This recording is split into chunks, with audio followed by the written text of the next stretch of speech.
नमस्कार, hand news देख रहे हैं आप। मैं हूं आपके साथ साधना बत्रा। हमारे इस खास कार्यक्रम में आप सभी का स्वागत है। कैसे करें होलिका दहन, आज इसी पर बात होगी। बुराई पर अच्छाई का प्रतीक होलिका दहन। होलिका दहन को छोटी होली भी कहा जाता है, लेकिन क्या है शुभ मुहूर्त, पूजन विधि क्या है और इसका महत्व क्या है, इसी पर आज बातचीत होगी। हमारे साथ खास मेहमान पंडित आचार्य धनंजय नाथ तिवारी जुड़ गए हैं। पंडित जी, बहुत स्वागत आपका। धन्यवाद, नमस्कार। पंडित जी, तमाम दर्शकों को बताइए कि होलिका दहन का महत्व क्या है और इसका पौराणिक महत्व क्या है।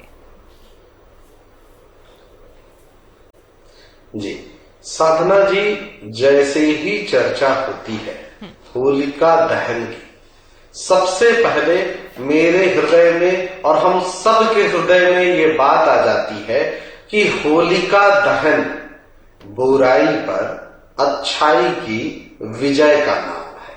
आप सभी दर्शकों को मैं फिर से ये बात दोहरा करके बताना चाहता हूं कि हम ये जो होली मना रहे हैं ना, इसके पीछे कई भक्तों का बलिदान रहा है। कई क्रूएल टाइप के क्रूर राजा रहे हैं, सम्राट रहे हैं, जिन्होंने अपनी सत्ता के मद में ये अहंकार पाल लिया कि वो स्वयं भगवान है। वो जो चाहे वो इस धरती पर कर सकते हैं। उनका राजपाट भी इतना विराट नहीं था, छोटे से राज्य के राजा थे। अब जैसे हम जो कथा पढ़ते हैं और जो मूल आधार है, हिरण्यकश्यप राजा थे। हिरण्यकश्यप को ये भ्रम था कि अब उनके जैसा कोई ताकतवर नहीं है, उनकी तो मृत्यु हो ही नहीं सकती। उन्होंने कठोर तपस्या करके ये वरदान प्राप्त किया था कि अब वो मर नहीं पाएंगे, ना कोई उनको आदमी मारेगा, ना जानवर मारेगा, ना वो कोई पशु पक्षी मार सकता है, ना वो अस्त्र से ना शस्त्र से। कैसे मरेंगे? मर ही नहीं सकते। घर के अंदर भी नहीं मरेंगे, घर के बाहर भी नहीं मरेंगे, न जमीन में ना आसमान में। उन्होंने सारी व्यवस्था कर ली थी जो एक मनुष्य के मन में मानवीय छल कपट होता है, उन्होंने सारे छल कपट से वो व्यवस्था कर ली थी। और जैसे ही हम होलिका की बात करते हैं, होलिका दहन की, तो आप सभी दर्शकों को मैं बताता हूं, ये केवल भक्त प्रहलाद से जुड़ी घटना नहीं है।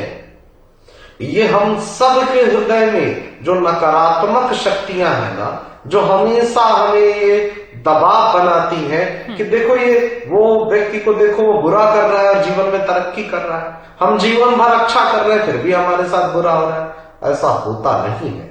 परमात्मा का न्याय बहुत ही स्पष्ट होता है और इस स्तर पर भी न्याय होता है कि चाहे किसी को अमृत प्राप्त हो जाए, रावण ही क्यों ना हो, भगवान के सबसे सर्वश्रेष्ठ और परम भक्तों में से थे रावण।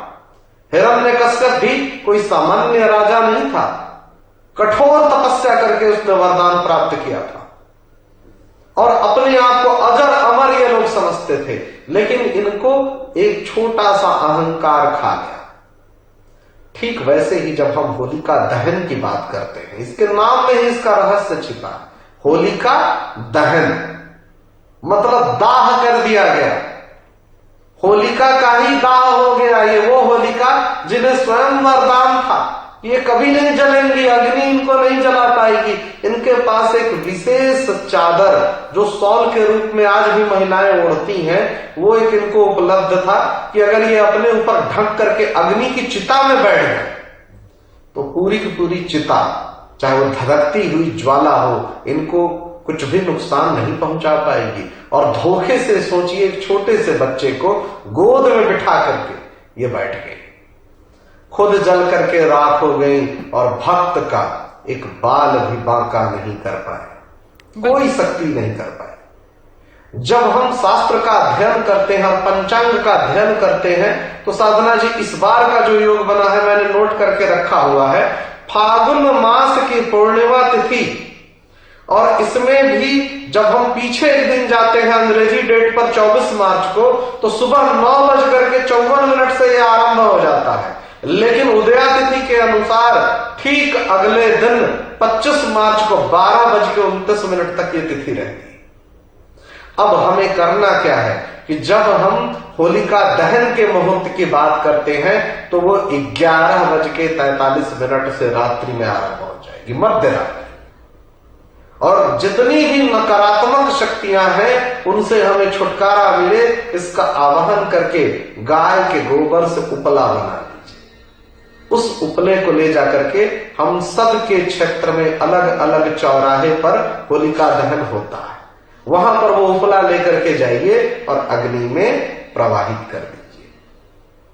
कई घरों में रीति रिवाज में यह भी होता है कि लोग अपने शरीर पर हल्दी का लेप लगाते हैं या उपटन लगाते हैं और वो उपटन शरीर से उसको रगड़ के छुड़ा लेते हैं और उसको ले जाकर के अग्नि में प्रवाहित कर लेते हैं। ये विशेष रूप से उन लोगों के लिए उपाय होता है जिनको हमेशा कोई न कोई रोग व्याधि सताती रहती है। एक प्रकार के उतारा की प्रक्रिया होती है कि शरीर से नेगेटिव एनर्जी, नकारात्मक शक्तियां जाएं। क्योंकि ये मान्यता है कि हजारों वर्ष से जितनी भी नकारात्मक शक्तियां, नेगेटिव थिंकिंग, जो भी नेगेटिविटी थी हिरण्यकश्यप के रूप में, होलिका के रूप में, वो इस समाज से, इस पर्व में, इस त्योहार में चली गई। इसी मान्यता, इसी धारणा के साथ हम लोग भी धूमधाम से होलिका दहन करते हैं। जैसे हम हर साल रावण क्यों जलाते हैं? वैसे तो रावण बड़ा विद्वान था, वैसे तो उसके जैसा तंत्र का, मंत्र का, ज्योतिष का कोई जानकार नहीं था।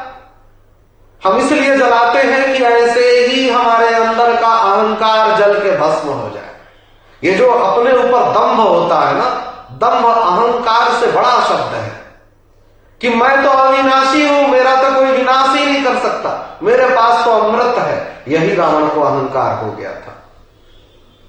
और इसीलिए ऐसे जितने भी सम्राट होते हैं, जितने भी राजा महाराजा होते हैं, जिनको अपनी शक्ति पर अहंकार हो जाता है, चाहे वो ईश्वरीय शक्तियां ही क्यों न हो। होलिका को भी अहंकार था कि मुझे तो वरदान प्राप्त है, मैं तो आग में जलूंगी नहीं, छोटा सा बच्चा है, ये क्या कर लेगा।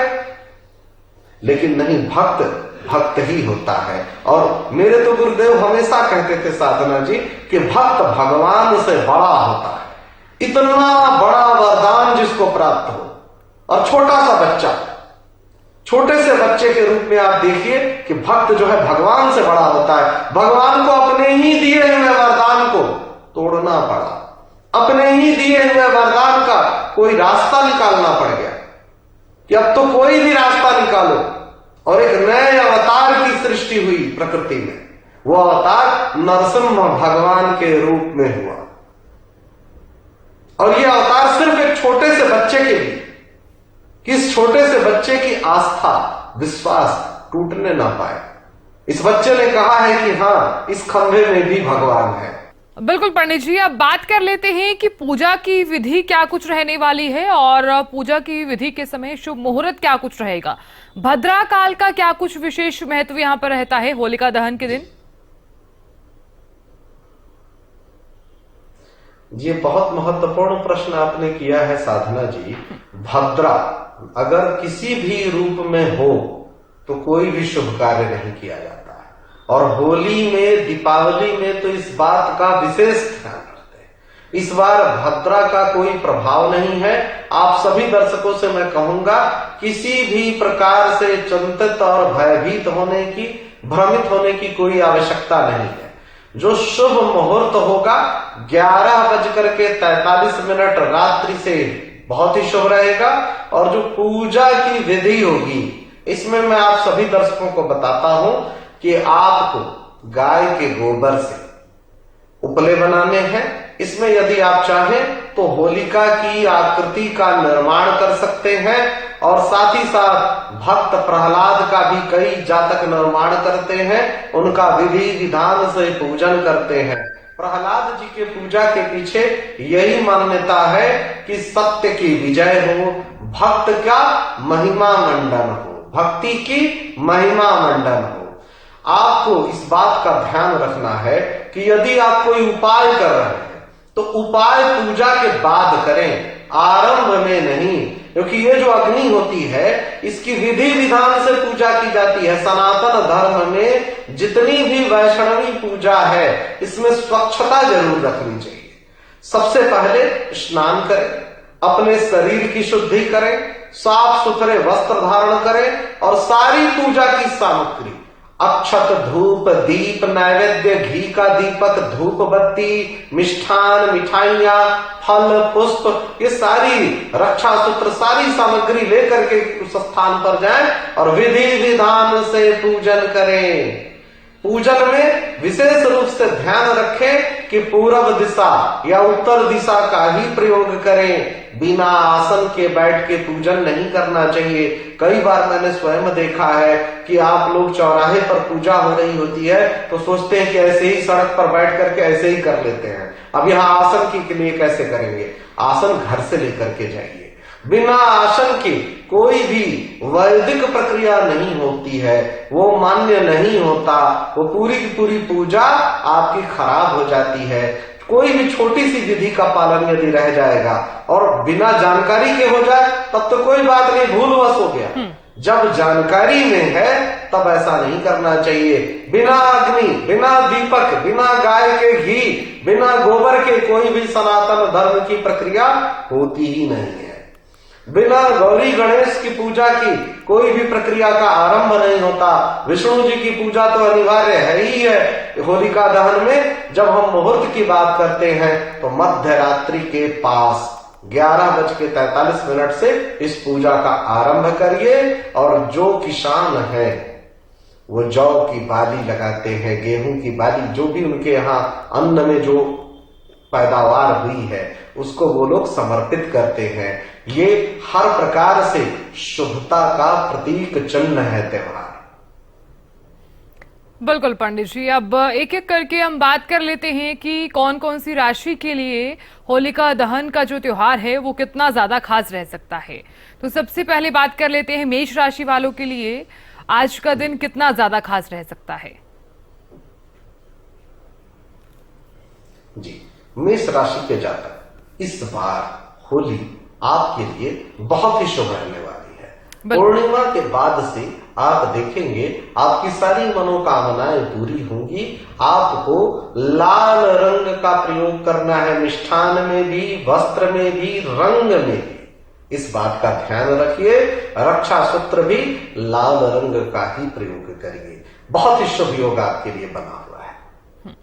बिल्कुल पंडित जी, अब बात कर लेते हैं वृष राशि वालों की। क्या कहते हैं इनके लिए लकी नंबर्स और कितना अच्छा इनका भाग्य रह सकता है इस होलिका दहन पर? जी, वृष राशि के जातक, शुक्र आपकी राशि के स्वामी है। पीछे से जितने भी कष्ट चले आ रहे थे इन सभी कष्टों से आपको छुटकारा मिलेगा।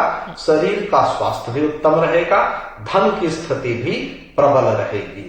आपको लाल रंग के पुष्प अर्पित करना है और होली खेलने में भी लाल रंग और श्वेत रंग का आप प्रयोग कर सकते हैं। स्त्रियों का सदैव सम्मान करिए। इस बार की होली आपकी सारी मनोकामनाओं को पूरा करने वाली है। बिल्कुल पंडित जी, अब बात कर लेते हैं मिथुन राशि वालों की। मिथुन राशि वालों के लिए कितना भाग्य इनका चमकने वाला है इस होली पर? जी, मिथुन राशि के जातक आपकी राशि के स्वामी बुध ग्रह है। व्यापार में नए नए अवसर, साझेदारी का भी आपके पास प्रस्ताव आ सकता है। ध्यान पूर्वक देख करके व्यापार में आगे बढ़िए। इन अवसरों का फायदा उठाइए। हरा रंग आपके लिए बहुत ही शुभ रहेगा। गणेश जी का विशेष रूप से ध्यान कीजिए। जी बिल्कुल पंडित जी, अब बात कर लेते हैं कर्क राशि वालों की। कर्क राशि वालों के लिए क्या कुछ खास रह सकता है? कर्क राशि वाले पूजा किस प्रकार से करेंगे? जी, आपने बहुत ही अच्छी बात कही साधना जी। कर्क राशि के लिए मैं भी विशेष बात कहने जा रहा हूं। आपको भगवान शिव जी को सबसे पहले रंग, गुलाल, वीर अर्पित करना है और शिव जी को भांग धतूरा चढ़ाना नहीं भूलिएगा। शिव जी की विशेष कृपा आपके ऊपर होने वाली है। आपकी राशि के स्वामी चंद्रमा है और चंद्रमा शिव जी के ही ललाट पर विराजमान है। स्वास्थ्य उत्तम रहेगा। धन की कोई कमी नहीं रहेगी। बिल्कुल पंडित जी, अब बात कर लेते हैं सिंह राशि वालों की। कितना भाग्य इनका चमकने वाला है इस होलिका दहन के दिन? सिंह राशि के जातक, सिंह राशि के स्वामी सूर्य देव है। आपको होलिका दहन के दिन की और होली के दिन की ठीक सूर्योदय के समय उठना है, सूर्य देवता को भी अर्घ्य देना है और बाकी की सारी पूजा तो आपको करनी ही है। अपने पिताजी का विशेष रूप से सम्मान करिए। ये होली कार्य क्षेत्र में उपलब्धियों से भरी रहने वाली।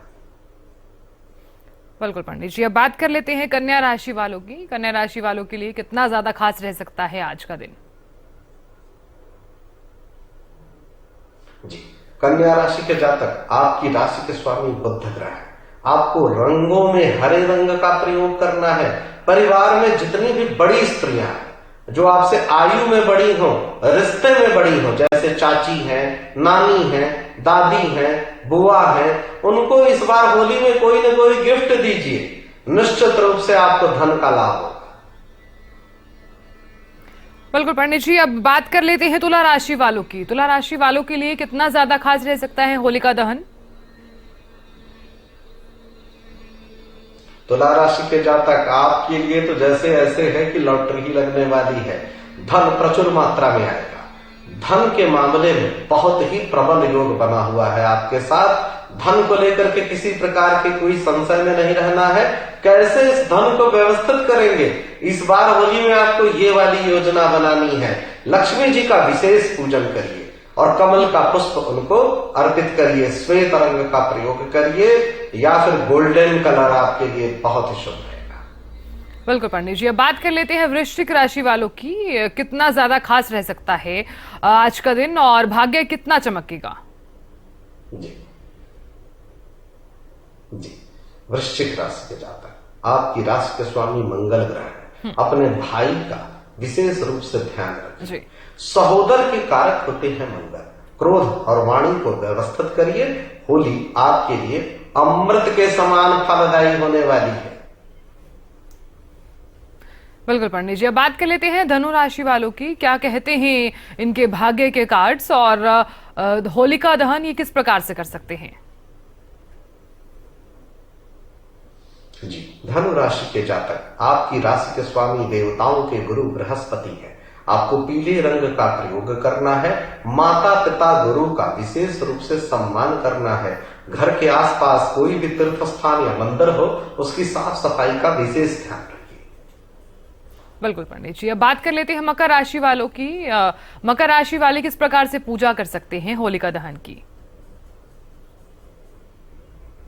जी, मकर राशि के जातक, शनि की 7.5 का किसी प्रकार का कोई दुष्प्रभाव न हो आपके ऊपर। शिव जी का विशेष रूप से श्रृंगार करिए। भस्म के साथ साथ उनको भांग धतूर अर्पित करिए। सारी मनोकामनाएं पूरी होंगी। बिल्कुल पंडित जी, अब बात कर लेते हैं कुंभ राशि की। कुंभ राशि वाले किस प्रकार से पूजा कर सकते हैं और भाग्य कितना चमकेगा इनका? जी, कुंभ राशि के जातक, शनि की 7.5 का प्रभाव सीधे सीधे आपकी राशि के ऊपर है। आपको शनि का पत्ता शिव जी को अर्पित करना है। बस ये छोटा सा उपाय करिए। शनि की 7.5 जो आपको कष्ट दे रही है लंबे समय से, इससे भी छुटकारा मिलेगा सभी कष्टों से और लाभ होगा। ब्लू रंग आपके लिए विशेष फलदायक होगा। बिल्कुल पंडित जी, अब बात कर लेते हैं आखिरी राशि मीन राशि वालों के लिए। इस बार क्या कुछ लेकर आ रहा है इनका भाग्य? मीन राशि के जातक, आपकी राशि के स्वामी देवताओं के गुरु बृहस्पति हैं। पीला रंग आपके लिए बहुत ही शुभ रहने वाला है। आपको करना क्या है, आपसे उम्र में बड़े जितने भी घर परिवार के सदस्य हैं, उनके पैर प्रतिदिन छुएंगे, उनका प्रतिदिन आप आशीर्वाद लेंगे। इस बार की होली स्वास्थ्य की दृष्टि से, धन की दृष्टि से लाभ ही लाभ देने वाली है। बृहस्पति का संबंध मेष राशि से है। बिल्कुल पंडित जी, अब मैं चाहूंगी कि तमाम दर्शकों को आप होलिका दहन के दिन कुछ संदेश दीजिए, ताकि तमाम दर्शक जो ये खास कार्यक्रम देख रहे हैं उन्हें भी एक संदेश प्राप्त हो होलिका दहन के दिन। साधना जी, एक बात मैं स्पष्ट रूप से आपके माध्यम से सभी दर्शकों को कहना चाहता हूँ। होलिका दहन को लेकर के किसी प्रकार के किसी भ्रम में नहीं पड़िएगा। कोई भी टोना टुटका तंत्र मंत्र के गलत रास्ते पर नहीं जाइएगा। कई बार क्या होता है, जानकारी के अभाव में कई दर्शक, कई जातक उल्टे सीधे पूजा पाठ से जो लोग साफ सुथरी पूजा कर रहे हैं उनको भी गलत उस पर ले जाते हैं और सारी की सारी पूजा को खराब कर देते हैं। क्योंकि जो लोग साफ सुथरी व्यवस्थित पूजा कर रहे हैं होलिका दहन में, उनके पूजा में जाकर के वो टोना टोटका तंत्र मंत्र शुरू कर देते हैं। इस चक्कर में नहीं पड़ना है, साफ सुथरी पूजा करिए, ईश्वर की उपासना करिए, इसी से आपको शुभ फलों की प्राप्ति होगी। हमेशा आदर्शवादी, स्वच्छ, निर्मल मार्ग को, सरल मार्ग को अपनाइए, ईश्वर की शरण में रहिए। बिल्कुल पंडित जी, आपने वक्त दिया और तमाम दर्शकों को आपने बताया कि होलिका दहन किस प्रकार से इस बार क्या कुछ खास रह सकता है और पूजा की विधि का महत्व क्या है। भद्रा काल का भी आपने महत्व बताया, क्योंकि ये भी सबसे ज्यादा जरूरी हो जाता है कि भद्रा काल का जो समय है वो कितने से कितने बजे तक रहने वाला है। तो तमाम बातों का आपने जिक्र किया, बहुत बहुत शुक्रिया। हमारे साथ जुड़ने के लिए भी बहुत बहुत शुक्रिया और अपना बेशकीमती वक्त आपने दिया, बहुत बहुत शुक्रिया। धन्यवाद। नमस्कार। नमस्कार पंडित जी। फिलहाल इसी के साथ इस खास कार्यक्रम में इतना ही। होली आप अपने बड़े बुजुर्गों के साथ भी खेल सकते हैं, बच्चों के साथ खेल सकते हैं। हम चाहते हैं कि आप अपने घर पर ही होली खेलिए और स्वच्छता के साथ होली खेलिए। होलिका दहन के बारे में हमने आपको बताया, पंडित जी से भी बात की। इसी के साथ एक ब्रेक के लिए रुक रहे हैं, ब्रेक के बाद फिर होंगे हाजिर।